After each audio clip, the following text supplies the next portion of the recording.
Ciao a tutti e benvenuti qui nella parte nord-occidentale del piano di 7 comuni. Oggi venite con me che vi porto a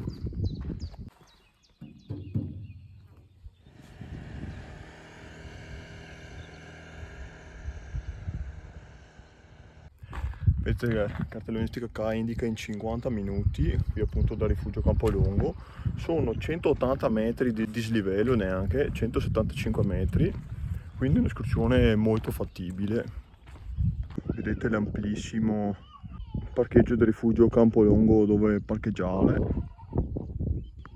Adesso ci appresteremo a vedere la caverna del Chazon. Il primo tratto qui prima e dopo la caverna del Chazon. La salita è un po' ripida, diciamo, per essere catalogata come escursione semplice, però è breve, quindi perdonate questo prima lampetta iniziale. A questa strettoia in legno proseguiamo dritti subito verso la caverna. Nel dubbio i segnavia CAI vi aiuteranno molto perché ce ne sono parecchi. Qualche tratto anche di scalinata che ci accompagna.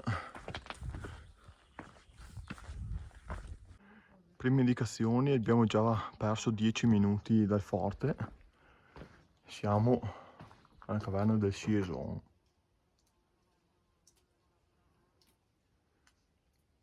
Profondità 96 metri.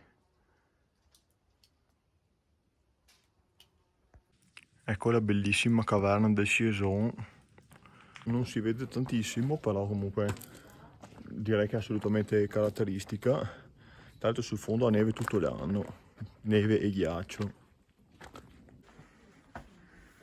Bellissimo passaggio sotto roccia. Attenti alla testa. Attenzione perché è scivoloso. Rampetta qui in mezzo al bosco, piacevole. Salite che richiede un po' di fiato, un po' di gamba, però comunque sono pur sempre escursioni facili, ma è da mettere in preventivo un minimo di fatica. Si vedete appunto la rampa di cui vi parlavo iniziale, ma credetemi che dopo ne ripagherà la fatica, poca. La rampa continua, alternando tratti soleggiati a tratti ombreggiati. Ancora qualche gradino ad accompagnarci. Una piccola cavità proprio lungo il sentiero che è qui. Guardate quanto polline sta volando.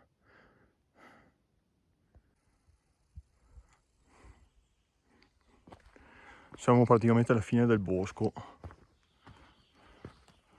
Ecco Forte Campolongo ormai 10 minuti, ci siamo percorsi 30 minuti in 15.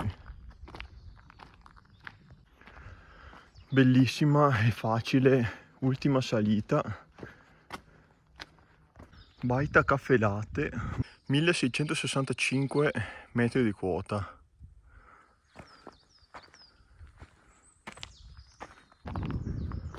Ed ecco qui arrivati al Forte Campolongo. Maga Campolongo 25 minuti in discesa.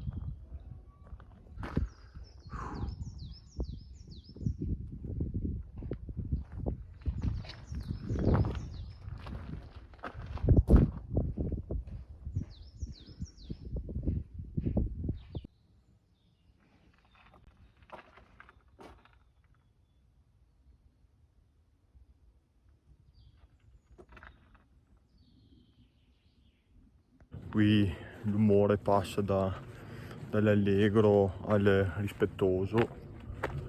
Adesso mi farò un giro qui sul forte e vi mostrerò tutte le curiosità che riuscirò a vedere di questo bellissimo luogo. Ah, dimenticavo, al ritorno vi preparerò una sorpresa piacevole.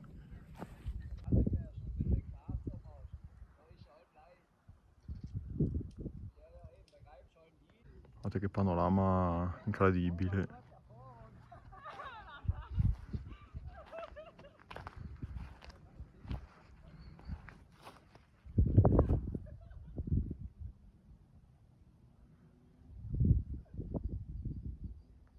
Ecco, una volta oltrepassato il varco si è all'interno del Forte Campolongo.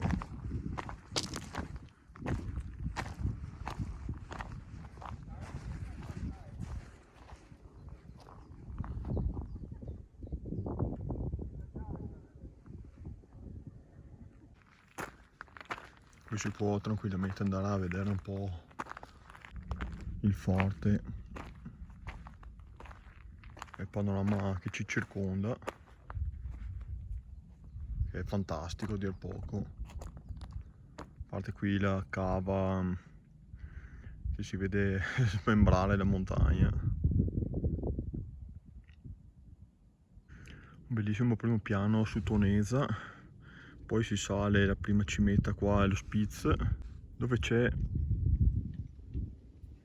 l'antennone qui, c'è Cima Campomolon, che fa impressione a vedere così. Pensate che una settimana fa ci sono salito con lo scaccianeve, c'erano 30 cm di neve al sole, incredibile. Vi metterò la scheda qui a fianco per il video. E poi dopo il Monte Toraro e il massiccio del Pasubio. Quindi capirete bene che è veramente un'escursione semplice e veloce, ma assolutamente panoramica. L'interno del forte però non andrò a filmarvelo, lascerò che ognuno in intimità vada a vederlo. Non ritengo neanche poi così rispettoso filmare l'interno di questi luoghi. Qui siamo sul tetto del forte, guardate che cupole incredibili. Guardate che muro difensivo come prima linea. E poi la parte più interna del forte.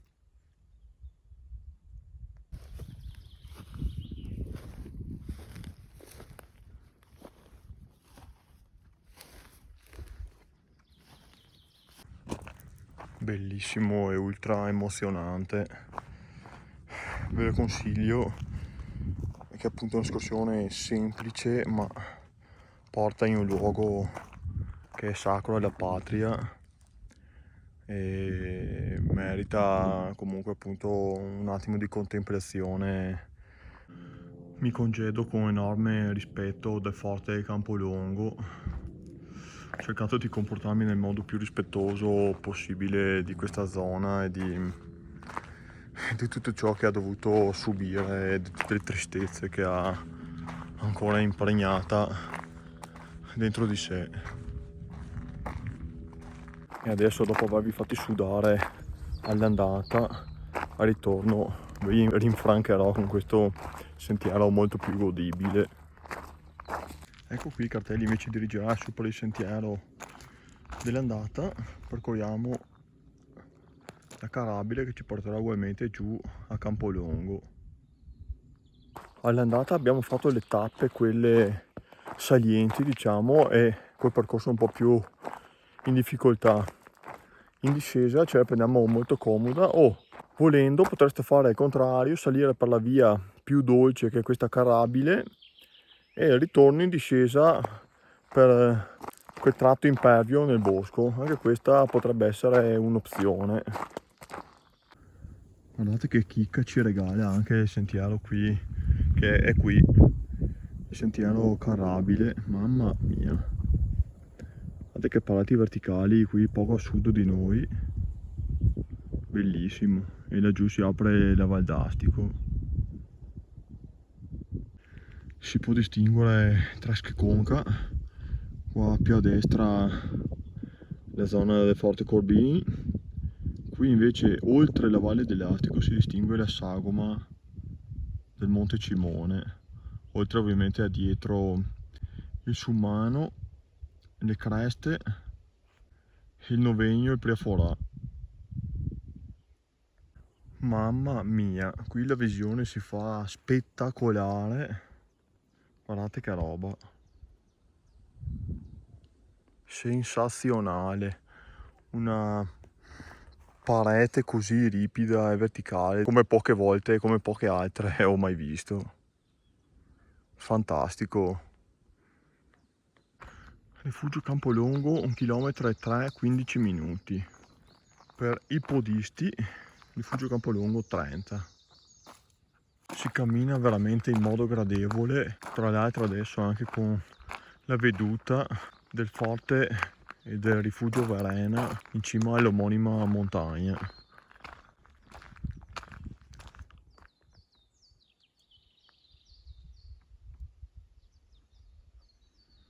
Devo dire veramente interessante questo percorso come ipotesi da fare in salita e lasciare comunque l'altro più ripido in discesa, perché questo qua è più godibile, si arriva su più freschi, si ammira meglio il forte e tutto il panorama che c'è, poi al ritorno ci si gode del fresco del bosco nel sentiero più ripido. Ve le propongo così. Tanto vi aggiorno con piacere che non sono neanche lontanamente 30 minuti dal cartello su là. Guardate, siamo già a rifugio Campolongo.